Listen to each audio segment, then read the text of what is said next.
Shalom saudaraku yang terkasih, kita bersyukur karena cinta kasih Tuhan luar biasa bagi kita semua. Dan kesempatan kali ini kita akan kembali lagi belajar kebenaran firman Tuhan. Kali ini kita memperhatikan dari Yakobus pasal yang pertama, ayat 9 sampai dengan ayat yang ke-11. Di bawah perikop keadaan rendah dan keadaan tinggi. Mari kita membaca bagian firman Tuhan ini. Baiklah saudara yang berada dalam keadaan yang rendah, bermegah karena kedudukannya yang tinggi. Dan orang yang kaya karena kedudukannya yang rendah, sebab ia akan lenyap seperti bunga rumput, karena matahari terbit dengan panasnya yang terik dan melayukan rumput itu, sehingga gugurlah bunganya dan hilanglah semaraknya.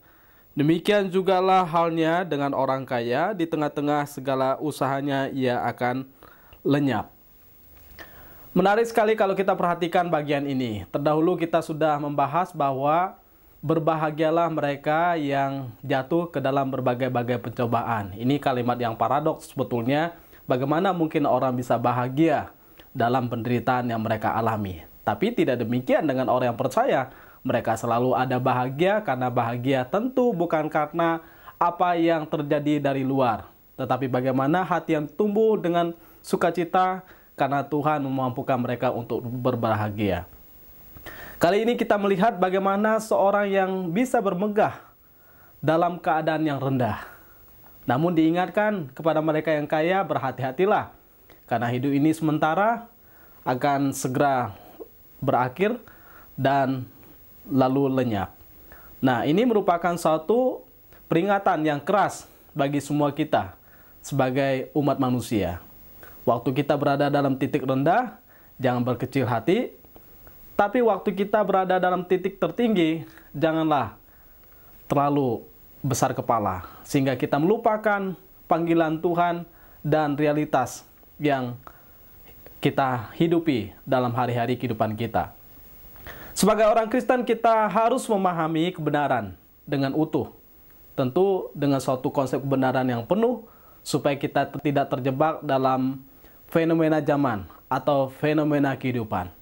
Sehingga kehidupan kita, memang kita harus akui bahwa kita tidak selalu dalam level yang dalam keadaan tinggi. Ada saatnya Tuhan izinkan kita berada dalam level titik yang terendah dan kondisi yang tidak mudah. Namun kita tidak perlu berkecil hati, atau kita tidak perlu marah atau kecewa lalu minder. Bahkan lalu kita tidak lagi melayani Tuhan, atau tidak lagi bergereja, tidak lagi melakukan hal-hal yang baik. Harusnya kondisi apapun, tetap kualitas kita tetap menjadi orang yang benar di hadapan Tuhan. Sehingga anggaplah suatu anugerah bila kita ada di tempat yang tinggi.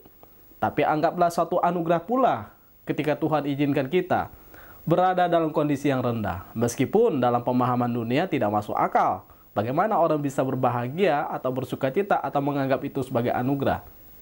Tapi tidak demikian dengan orang percaya. Karena di dalam setiap kondisi atau titik kehidupan kita, kita selalu bisa bersyukur. Bahkan kita selalu bisa bermegah di dalam Tuhan. Sebab di dalam Tuhan, kondisi apapun yang kita alami, yang kita jalani, yang kita hadapi adalah kondisi yang baik. Sehingga setiap musim kehidupan itu baik adanya. Selama matahari masih bersinar, selama siang masih ada, bahkan selama masih ada musim untuk kita menanam, berarti masih ada sukacita harapan yang Tuhan anugerahkan pada kita sebagai orang yang percaya. Karena harapan kita, kekuatan kita, bahagia kita ada di dalam Tuhan. Jadi level di mana kita berada di dalam titik yang terendah bukan membuat kita terpuruk, putus asa dan kecewa, tapi justru disitulah kita melihat bahwa itulah cara Tuhan mengukir orang dengan caranya. Jadi tidak ada yang salah. Namun bagaimana kualitas hidup kita, itu yang penting. Waktu kita dalam kondisi yang tertinggi sekalipun, bagaimana kualitas kehidupan kita? Apakah kita tetap bercahaya, menjadi terang, dan berkualitas dengan baik? Atau bagaimana dengan kondisi kehidupan kita ketika kita berada dalam kondisi yang rendah? Entah itu kesehatan, entah itu ekonomi, entah itu kedudukan, entah itu perilaku orang terhadap kita. Bagaimana kualitas hidup kita? Apakah kemudian respon kita menjadi respon yang tidak baik? Atau kualitas kita menjadi kualitas yang tidak sempurna? Atau justru di sanalah kita memunculkan kehidupan yang benar, yang tetap berkualitas, sama seperti Yusuf misalnya, ketika dijual oleh saudara-saudaranya, ketika dia berada di dalam rumah Potifar, maka dia tetap hidup sebagai anak Tuhan yang baik. Waktu dia bekerja dengan baik. Waktu dia melayani tuannya, dia melayani dengan baik. Bahkan dia tidak mau melakukan kejahatan. Dia katakan semua dalam rumah ini memang diserahkan padanya kecuali satu, yaitu istrinya. Dan Yusuf membuktikan dia tetap berkualitas sebagai orang percaya dalam kondisi apapun. Nah, kemudian kita bisa tetap bermegah kok dalam kondisi kita apapun yang kita alami dan hadapi. Nah, asal kita tahu panggilan hidup kita di hadapan Tuhan. Asal kita tahu siapa diri kita di hadapan Tuhan. Nah, banyak dari antara kita yang kemudian tidak memahami panggilan kita. Tidak memahami siapa diri kita di hadapan Tuhan dan di hadapan sesama. Kenapa kita ada di tempat itu? Nah, itu yang membuat orang kemudian marah, kecewa. Kenapa saya tidak lagi dalam level yang tinggi? Kemudian saya dimasukkan dalam level yang rendah. Dalam hal ini kita bisa belajar sebetulnya dari para nabi. Mereka waktu sebelum masuk ke dalam pembuangan, mereka tetap bersuara lantang. Mereka tetap memberitakan kebenaran. Tetapi waktu mereka masuk dalam pembuangan, mereka menghadapi kondisi yang sulit. Berita mereka tetap sama. Mereka tetap memberitakan kebenaran daripada Tuhan dan kualitas hidup mereka tetap sama. Mereka hidup benar di hadapan Tuhan. Dan ini sesuatu yang indah. Sama seperti misalnya rasul-rasul ketika mereka dipenjara, mereka dihadapkan dengan mahkamah agama, mereka dihadapkan dengan orang-orang yang berpendidikan, berkedudukan tinggi, mereka tetap menjadi contoh. Mereka tetap berani memberitakan kebenaran. Nah, inilah kualitas yang luar biasa. Sama seperti misalnya Yohanes Pembaptis ketika berhadapan dengan Herodes Antipas. Dia tetap berani berkata salah-salah. Karena Herodes itu mengambil istri dari saudaranya. Jadi dia tidak bermain-main di dalam panggilan hidupnya. Sehingga sampai titik kemudian kepalanya dipenggal. Dan itulah harga yang harus dibayar dalam suatu panggilan. Artinya dalam titik apapun, jangan sampai kita menjadi orang yang tidak berkualitas di hadapan Tuhan. Nah, kualitas itu tercermin dari kehidupan kita, bagaimana kita menjalaninya. Nah, sehingga pribadi yang menjadi contoh dan teladan yang luar biasa bagi kehidupan kita adalah Tuhan Yesus. Yesus berkualitas ketika dia ada di sorga, tetapi ketika dia mengosongkan diri, yang tadinya setara dengan Allah, sekarang menjadi sama seperti manusia, bahkan mengambil rupa seorang hamba. Kemudian dia menderita, mati, tersalib sebagai orang yang terkutuk, karena menggantikan kita sebagai orang berdosa. Bahkan mati tersalib, untuk kemuliaan Allah Bapa di sorga.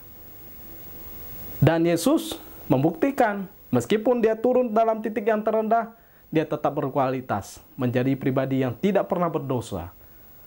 Dan satu-satunya manusia yang tidak berdosa adalah Yesus Kristus, sehingga dia berlayak untuk menggantikan kita sebagai manusia yang berdosa, sebagai anak domba Allah yang menghapus dosa dunia. Nah, ini merupakan sesuatu yang indah, yang memang kita harus mengerti panggilan hidup kita. Apa panggilan terpenting dalam hidup kita ini? Apakah kita hanya dipanggil untuk menjadi orang yang berada dalam level yang tinggi, sehingga kemudian waktu kita tinggi baru kita bisa bermegah, kemudian waktu kehidupan kita tinggi baru kita bisa melayani orang lain, sehingga waktu kehidupan kita penuh dengan kelimpahan, baru kita kemudian sepertinya lebih giat melayani Tuhan, melayani orang lain, datang ke gereja, dalam melakukan aktivitas keagamaan. Sebetulnya tidak selalu seperti itu. Dalam kondisi apapun, sama seperti misalnya janda miskin. Dia miskin secara materi, tetapi tidak miskin dalam hubungannya dengan Tuhan, tidak miskin dalam kualitasnya mau memberikan suatu persembahan bagi hormat kemuliaan nama Tuhan. Sehingga Yesus berkata, ini luar biasa, seorang janda miskin. Sementara orang lain memberikan dari kelebihannya, bahkan dari kesombongannya, ini memberikan dari keseluruhan nafkah hidupnya, bahkan dari kerendahan hatinya, untuk hormat kemuliaan nama Tuhan. Semua orang berlomba memberi supaya dilihat oleh orang lain, tapi dia berlomba memberi hanya untuk menyenangkan hati Tuhan. Nah, ini sesuatu yang sangat indah. Maka Kalau kita tahu panggilan dan tujuan hidup kita, maka kita selalu ada kualitas hidup yang baik, mempunyai pengharapan, mempunyai rasa syukur dan sukacita. Jadi, jangan sampai kita punya kedudukan yang tinggi, kita malah tidak berkualitas. Kita mempunyai kekayaan, kita mempunyai segalanya, kita tidak punya panggilan hidup yang jelas. Bahkan tidak bisa berbuat apa-apa. Tidak ada makna dalam kehidupan kita. Harusnya dengan leluasa kita bisa menjadi jawaban, menjadi berkat, mengisi kehidupan ini dengan lebih baik lagi. Tapi apa daya, karena panggilan dan hubungan dengan Tuhan, cinta terhadap sesama tidak ada di hati kita, maka tidak ada ruang yang bisa kita isi. Kita hanya berpikir tentang diri kita. Kita tidak pernah peduli dengan orang lain. Jika seseorang kaya, namun kayanya hanya dipakai untuk berfoya-foya, hanya untuk makan minum, hanya untuk membeli pakaian yang branded misalnya, hanya untuk membeli rumah yang mewah, mobil yang bagus, memang tidak salah. Tetapi masalahnya kalau hanya untuk kesenangan diri kita, apalagi hanya untuk berbuat dosa. Nah, ini sesuatu yang nggak ada artinya. Kita punya posisi, kita punya kekayaan, kita punya level yang tinggi. Nggak ada artinya. Semuanya kosong. Dan dia akan ditelan oleh waktu pada waktunya. Semuanya akan hilang lenyap. Seperti bunga itu. Dia berkembang, lalu hilang. Apa artinya? Harusnya dia bersyukur. Apa yang Tuhan bisa beri pada kita, apa yang Tuhan mau kita kerjakan dengan baik. Bersyukurlah kalau dari sedikit yang kita punya, Tuhan mau pakai. Maka jangan sombong dengan kehidupan kita. Entah kita orang kaya, entah kita orang miskin. Bersyukurlah dari apa yang kita punya. Entah itu berkat, entah itu keluarga, entah itu talenta, entah itu kekayaan, entah itu kepintaran, kemampuan, lain sebagainya. Bersyukurlah kalau dari apa yang kita punya Tuhan mau memakainya untuk hormat kemuliaan namanya.